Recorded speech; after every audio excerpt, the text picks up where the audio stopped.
Hi అమ్మమ్మ. హోలీ పండుగ వస్తోంది కదా, హోలీ పండుగ గురించి నాకు చెప్తావా? హాయ్ అండి, అందరికీ హ్యాపీ హోలీ. అనగా నీకు హోలీ కథ చెప్పమన్నావు కదా, చెప్తాను విను. ప్రహ్లాదుడు తెలుసు కదా నీకు. ప్రహ్లాదుడు విష్ణు భక్తుడు.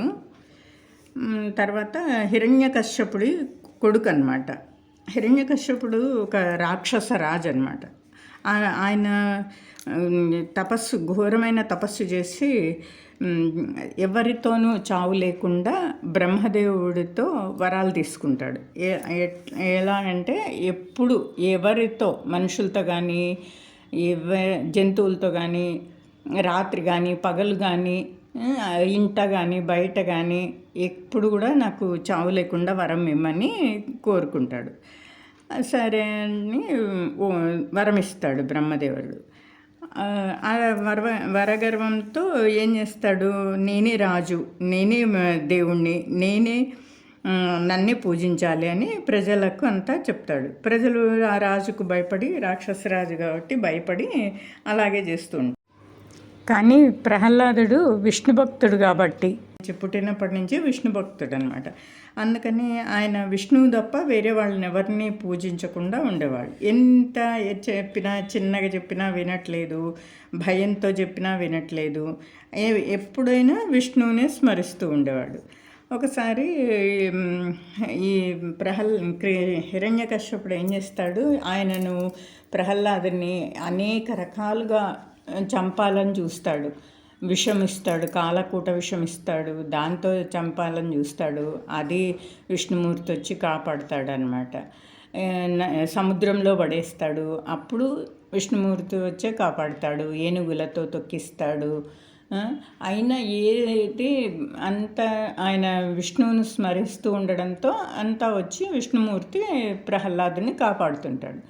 ఇలా ఎంత చేసినా కూడా చావట్లేదు కదా అని చెప్పేసి హిరణ్యకశ్యపుడు ఏం చేస్తాడు, ఆమె వాళ్ళ చెల్లెలు ఉంటుంది. హిరణ్యకశ్యపుడికి ఒక చెల్లెలు ఉంటుంది, ఆమె పేరు హోలిక.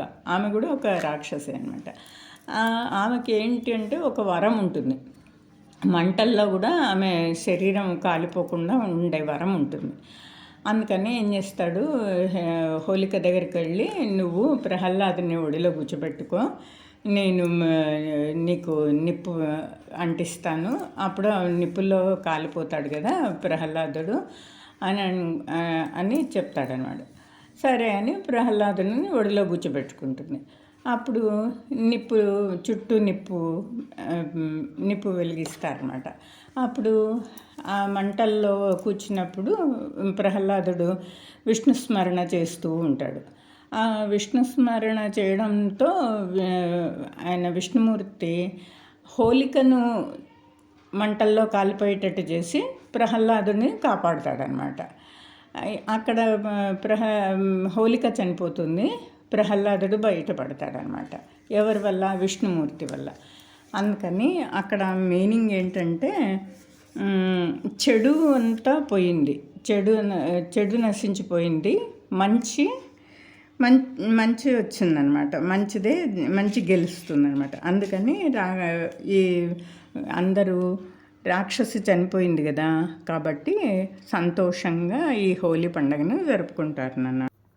మరి కలర్స్ ఎందుకు చల్లుకుంటారా అమ్మమ్మ? రంగులు ఎందుకు చల్లుకుంటారంటే, ఇప్పుడు వసంతకాలం అన్నమాట, వసంత ఋతువు వస్తుందన్నమాట. వసంత ఋతువు అంటే చెట్లన్నీ బాగా పచ్చగా ఉండి, ఆకులు పచ్చగా ఉండి, పువ్వులు పూస్తూ, ప్రకృతి అంతా బాగా అందంగా ఉంటుందన్నమాట. ఆ రకరకాల పువ్వులు పూస్తూ ఆ ప్రకృతి అంతా చాలా అందంగా ఉండడం చూసి ఆ సంతోషంలో మనుషులు కూడా రంగులు పూసుకుంటూ చాలా ఆనందంగా గడుపుతారనమాట. ఇట్లా రంగులు ఒకరికొకరు పూసుకోవడంతో వాళ్ళలో స్నేహభావము వస్తుందన్నమాట. స్నేహంగా మెలగడానికి ప్రయత్నిస్తుంటారు. రంగులు ఇప్పుడు అన్ని కెమికల్స్ కలిపి వాడుతున్నారు నాన్న. దానివల్ల చాలా ప్రమాదం జరుగుతుంది. కళ్ళల్లో పడితే కళ్ళు పోవడము, ఒళ్ళంతా ర్యాషెస్ రావడము, అలాంటివి జరుగుతున్నాయి కాబట్టి ఆ కెమికల్స్ కలిపిన రంగులు వాడకుండా ప్రకృతి సిద్ధంగా వచ్చిన రంగులను లేదా కెమికల్స్ లేని ఆర్గానిక్ రంగులను వాడుకోవచ్చు. మనము ఎంత జాగ్రత్తగా ఉంటే అంత మంచిది. ఇప్పుడు హోలీ వసంత మాసంలో హోలీ రావడంతో అందరూ రంగులు చల్లుకొని చాలా హ్యాపీగా ఈ పండుగ చేసుకుంటారు. మేము చిన్నప్పుడు అమ్మ మామయ్య చిన్న పిల్లలప్పుడు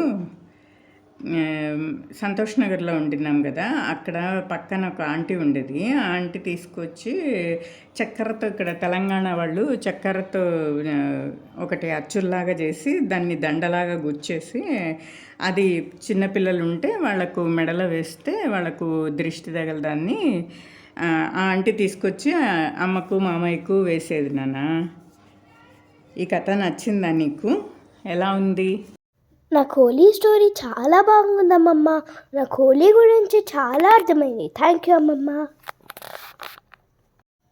అందరూ సబ్స్క్రైబ్ చేసుకోండి. బాయ్.